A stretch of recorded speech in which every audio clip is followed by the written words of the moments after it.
Franck Ferrand raconte sur Radio Classique.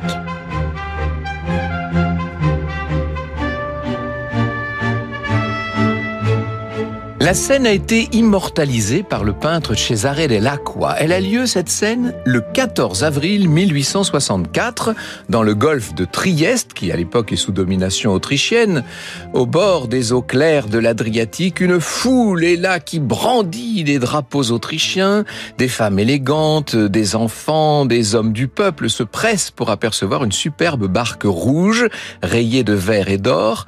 À l'avant de l'embarcation qui largue les amarres sous les vivats, se tient un homme élancé qui a 31 ans. Imaginez-le, les cheveux blonds, le visage en partie dissimulé par deux grands favoris comme on en porte à l'époque, on est en 1864. Il a un costume noir, il est très solennel. Ce monsieur, ce prince devrais-je dire, est l'archiduc Maximilien d'Autriche. C'est le frère cadet du célèbre empereur François-Joseph, donc c'est le beau-frère de Sissi si vous voulez. Près de lui se tient son épouse, la jolie Charlotte de Belgique. Charlotte a une chevelure brune assez magnifique, couverte d'une coiffe bleu clair, et au sommet de la barque flotte le drapeau mexicain. Eh bien oui, le jeune couple quitte l'Europe pour une aventure. Il s'apprête à prendre possession du trône du Mexique. À l'arrière de l'embarcation, les rameurs activent la cadence. Ils se rapprochent de la frégate Novara, qui est prête à hisser les voiles pour une longue traversée de l'Atlantique. Maximilien et Charlotte jettent un dernier regard à leur château qui surplombe la baie. Si vous avez l'occasion d'aller à Trieste, il faut absolument visiter ce château de Miramar, qui ressemble un peu à ceux que dessinent les enfants, vous savez, avec des pierres blanches, une grande tour et des créneaux. Enfin bon, le départ peut être donné. Bientôt, les rives de l'Europe vont s'éloigner. On imagine l'excitation, mais aussi l'émotion qui étreint ce jeune couple. Maximilien et Charlotte ont bien conscience d'avoir pris une décision radicale et définitive. D'ailleurs, Maximilien a renoncé à tous ses droits sur la couronne autrichienne, au passage. Durant la traversée, le futur souverain essaie de comprendre ce à quoi il est promis. Il est là, dans sa cabine, il imagine tout le cérémonial de sa future cour, jusqu'aux couleurs de certaines tenues, etc. On ne se refait pas quand on a été élevé à la cour d'Autriche, qu'est-ce que vous voulez. Charlotte se prépare elle aussi à son nouveau rôle. Elle peut à peine y croire. Bientôt, elle sera reine d'un tout nouvel empire au cœur des Amériques. Au mois de mai 1864, ça y est, les côtes mexicaines sont en vue. Elles sont balayées, ces côtes, par de terribles bourrasques de vent. Ce qui est en train de se dévoiler sous les yeux de nos nouveaux souverains, c'est une nouvelle réalité.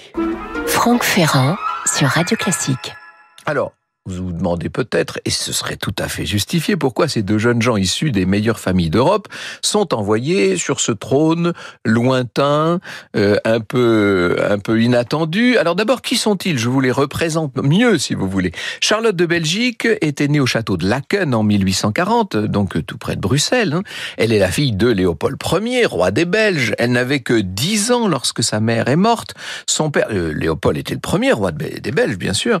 Son père, très pris par ses obligations, a un petit peu délaissé la fillette qui, assez tôt, a envisagé le mariage. Il y avait deux prétendants qui sortaient du lot, Pierre V de Portugal et puis cet archiduc d'Autriche, Maximilien. Le cœur de Charlotte a balancé en faveur du second. Alors, qui est-il, ce Maximilien de Habsbourg ? Ferdinand Maximilien, si on regarde son acte de baptême, il est né, lui, à Vienne en juillet 1832, le 6 juillet. Il a grandi dans les superbes châteaux palais, devrais-je dire, de Schönbrunn et de la Hofburg, évidemment, à Vienne, avec son aîné, François-Joseph, lui appelé à devenir empereur.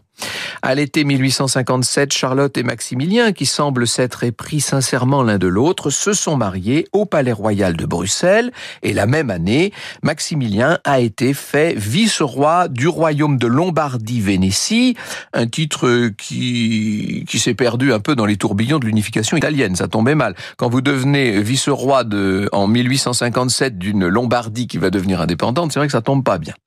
Donc, Maximilien s'est réfugié dans ce palais de Miramar, au bord de l'Adriatique. Les rêves de pouvoir et les ambitions du jeune couple se sont évanouis assez vite. Plus rien ne semblait les attendre que ce superbe panorama et une vie paisible, familiale, vaguement ennuyeuse, juste ce qu'il faut, mais tout ça était sans compter avec le bouillonnant voisin, avec Napoléon III. À cette époque, donc au début des années 1860, l'empereur des Français s'est lancé dans une intervention au Mexique, un pays extrêmement instable à l'époque. Il faut dire qu'il y a été fortement poussé par sa femme, par l'impératrice Eugénie, très pieuse impératrice, qui s'est prise de pitié pour les catholiques malmenés par Benito Juárez, le nouveau président mexicain, qui est un républicain assez radical, qui a d'ailleurs arrêté de payer la dette extérieure de son pays, ce qui vous explique que le système bancaire de l'époque ne l'est pas favorisé. Tout ça a permis à Napoléon III d'envoyer des bataillons sur place, avec dans un premier temps l'appui des troupes anglaises et espagnoles. Mais au-delà de cette intervention, le rêve de Napoléon III a été tout de suite de renverser cette république et de fonder une monarchie assez puissante pour contrecarrer en Amérique du Sud les ambitions des États-Unis, qui étaient en train de devenir une véritable puissance et qui étaient en train d'asseoir leur hégémonie sur cette partie du continent. Donc Napoléon III veut créer un empire, et pour ce nouvel empire, eh bien, il lui faut un souverain. Alors on cherche un peu en Europe, on se dit pourquoi pas un Habsbourg, pourquoi pas ce Maximilien tellement désœuvré dans son château de Miramar. Le jeune archiduc a été tenté, sa femme Charlotte a été, elle, complètement ravie de ce cadeau inattendu. Maximilien, c'est vrai, était un petit peu plus réticent qu'elle, et notamment, il s'est tout de suite posé des questions quant à l'instabilité du Mexique. Mais on lui a laissé penser que le peuple l'attendait avec impatience. Maximilien, qui a des idées libérales, s'est laissé bercer par un rêve intime, devenir un monarque éclairé, devenir une sorte de modèle d'empereur. Vous voyez, l'empereur bon, populaire, juste, enfin, voilà, comme dans un conte, si je puis dire. Alors, malgré toutes les mises en garde qu'on a pu formuler autour de lui, il a fini par accepter. Est-ce qu'il a accepté vraiment avec joie ? Ce serait beaucoup dire, puisque juste avant son départ, certains l'ont dit abattu, renfermé, hésitant, semblait-il, comme s'il était déjà habité par un étrange pressentiment. Donc ça y est, j'allais dire l'histoire est en marche. Et le 25 mai 1864, Charlotte et Maximilien accostent au port de Veracruz. Ils voyagent en train jusqu'à Loma Alta et puis ils vont passer de longues heures en diligence sur des routes de plus en plus chaotiques avec une pluie battante qui les accueille d'une façon un peu inattendue jusqu'à Mexico. Alors, extraordinaire entrée dans la capitale, il y a une foule d'Amérindiens qui sont encore là, et oui, d'une certaine façon, les Aztèques ne sont pas si loin. Le défilé impressionne, 200 véhicules escortés par 500 cavaliers en uniforme, c'est toute l'Europe qui débarque qui débarque à nouveau, devrais-je dire, dans cette Amérique du Sud. À l'intérieur des voitures, pas moins de 85 personnes de la suite impériale, avec toute une nuée de grands officiers et de plus petits, des bagages partout sur les toits, des femmes très apprêtées, bref, toute la nouvelle cour qui est là, qui arrive à Mexico. Et le nouveau le couple impérial, le nouveau couple souverain, s'installe dans le palais de Chapultepec, donc grand palais sur les hauteurs de Mexico. La vue y est splendide, Charlotte est aux anges, Maximilien essaie de ne pas se laisser griser. Il part seul à cheval, le nouvel empereur, et parcourt les régions contrôlées par les Français. Il est bien décidé à rallier le peuple à sa cause et entend mener tout de suite les grandes réformes qui vont forcer l'admiration d'un peuple qu'il veut séduire. Je cite Jean-Christophe Buisson dans L'assassinat de Maximilien de Habsbourg. Maximilien croyait alors sincèrement en ses chances de transformer cette terre plongée depuis plusieurs décennies dans le chaos et la guerre civile. 55 gouvernements depuis 1851, 250 coups d'État en 60 ans. Son objectif ?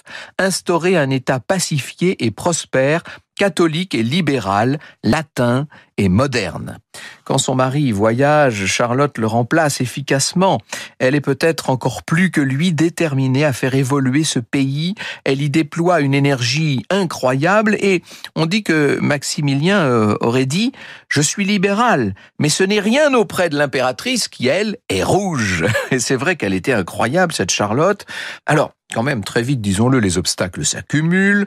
Maximilien et Charlotte voient des soutiens faiblir, comme celui de l'Église, qui s'impatiente de ne pas récupérer les biens qui lui ont été confisqués par la République. De plus, les projets de réforme ne plaisent pas du tout à la haute société mexicaine, ultra conservatrice, et puis surtout, il y a ces finances qui commencent à manquer, parce que c'est le grand problème de cet État mexicain à l'époque. Et puis, disons-le, il y a encore plus inquiétant sur le chapitre militaire. Car sur ce terrain-là, la situation est dramatique. Les Français sont déroutés, ils peinent à lever une armée de locaux, puisqu'on n'arrive pas à enrôler vraiment des gens dans cette nouvelle armée. Quant à Maximilien, il est dépassé. Et il semble bien quand même qu'il fait preuve d'inconstance. On le voit de plus en plus disparaître du palais dans les bras d'une amérindienne, dit-on. Il se met à boire, l'empereur. Pas bon signe, ça. Les relations avec le général en charge des troupes françaises, et alors là, tenez-vous bien, ça n'est pas n'importe qui, c'est le général Bazaine, dont on va tellement parler 6 ans plus tard dans l'histoire de France, cette fois, peu importe. Les relations entre l'empereur et Bazaine se détériorent. Bazaine pousse Maximilien à prendre un décret qui condamne à mort tout partisan de la République. C'est assez étranger à ce que voulait faire initialement Maximilien.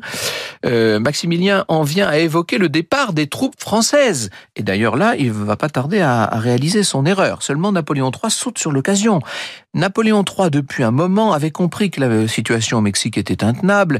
Il a peur en plus d'une intervention des Américains, des États-Unis, qui viennent de se libérer du poids de leur guerre de sécession, qui vient juste de se terminer. Et donc, dès 1866, l'empereur des Français annonce le retrait de ses propres troupes. Et ça, pour Maximilien et Charlotte, c'est un coup de poignard dans le dos. Ils vont bientôt se retrouver sans moyen de se défendre face aux insurgés de Juárez qui sont appuyés de façon très cynique par les Américains. Par les États-Uniens, devrais-je dire. La jeune impératrice, pour autant, ne baisse pas les bras. Elle culpabilise peut-être un peu aussi, puisqu'elle avait tellement plaidé pour cette aventure mexicaine que maintenant il faut qu'elle soutienne son mari. Alors, elle s'embarque pour la France avec la ferme intention de convaincre Napoléon III de revenir sur sa décision et de soutenir son trône vacillant. La voilà à Paris, Charlotte. Elle est reçue par l'empereur, évidemment, même si ça n'a pas été si simple. Napoléon III reste de marbre, c'est une scène absolument horrible. Et d'ailleurs, l'empereur lui confirme son intention de faire évacuer le Mexique. Alors, Charlotte craque, si vous me passez l'expression. Je cite André Castelot, il nous dit « Charlotte sentit le sol se dérober sous elle. Maxel, comme elle l'appelait, était perdu. Donc, nous abdiquerons, dit-elle d'une voix sans timbre. » Abdiquer, soit, répond Napoléon III. Après cet arrêt, elle explosa. Comment ai-je pu oublier qui je suis et qui vous êtes? J'aurais dû me souvenir que le sang des Bourbons coulait dans mes veines et ne pas déshonorer ma personne en m'humiliant devant un Bonaparte. Ah oui, ça fait tache aux Tuileries, vous imaginez? Trahison qui touche donc Charlotte au plus profond d'elle-même. Elle est vraiment ébranlée et elle se commence à se demander si on n'en voudrait pas même à ses jours. Elle tombe dans ce qu'on appellerait nous la paranoïa, vous voyez. Autour d'elle, plus rien ne paraît sûr maintenant. La voilà qui accourt se réfugier auprès du pape. Là, au moins, elle se sentira en sécurité. Elle voudrait négocier un concordat avec le Vatican. Sa première visite est très formelle. Elle plaide la cause de Maximilien, trompé, abandonné par la France. Autour du pape, on l'écoute, mais ça n'est pas assez, alors elle y retourne. Je cite Paul Morand dans un article inoubliable d'Historia. Je cite Paul Morand. Le 30 août, pendant que Pie IX prend son petit déjeuner, on lui annonce brusquement l'impératrice du Mexique. Charlotte, en propos décousus, aligne les mêmes griefs. Puis, voyant le pape tremper un biscuit dans son chocolat, l'impératrice va jusqu'à plonger les doigts dans sa tasse. « Je meurs de faim, dit-elle. Je ne puis toucher à rien, tout est empoisonné.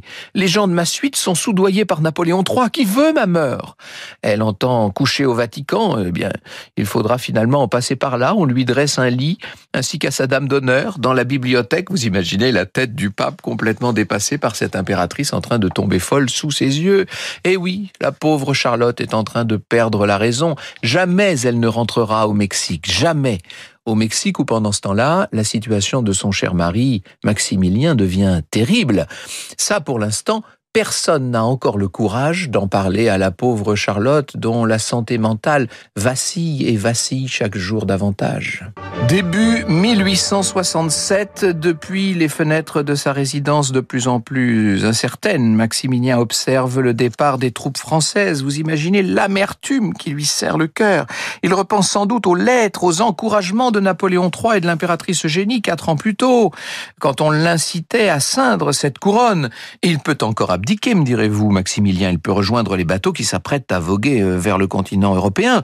Mais pourquoi faire? Plus rien ne l'attend de l'autre côté de l'Atlantique. Il a renoncé à son rang, sans compter l'humiliation s'il rentre comme ça en Europe. Même sa mère, l'archiduchesse Sophie, lui rappelle dans ses lettres la noblesse de son sang. Lui-même se serait écrié en plein cœur de la guerre « Un Habsbourg ne s'en va pas en jetant son fusil ». Maximilien, dont l'empire se réduit chaque jour comme peau de chagrin, va se réfugier dans la ville de Querétaro. La cité est bientôt assiégée par des troupes républicaines plus déterminées que jamais et soutenues en sous-main, vous l'aurez compris, par les États-Unis. Maximilien résiste avec quelques bataillons qui sont essentiellement des bataillons mexicains. Querétaro est une cuvette comme Dien Bien Phu, nous raconte Jean-Christophe Buisson. Depuis les terrasses des maisons les plus élevées de la ville, on peut observer les troupes ennemies descendre des collines environnantes. La vision est particulièrement démoralisante et contre cette vision, l'empereur lutte en arpentant chaque jour à pied les ruelles de la ville, vêtu du costume national mexicain, comme si sa bonhomie un peu forcée et l'air tranquille qu'il arbore pouvaient redonner espoir et énergie aux troupes loyalistes. La réalité, c'est que l'empereur est souffrant, qu'il est perturbé évidemment par les nouvelles qu'il a reçues d'Europe au sujet de Charlotte, qui n'en finit pas maintenant de s'enfoncer dans une folie de plus en plus épaisse. Par une nuit de mai, le siège s'achève, les républicains pénètrent dans la ville, là l'empereur est contraint de se rendre et on ne fait pas de quartier, on le jette tout de suite en prison. Franck Ferrand sur Radio Classique.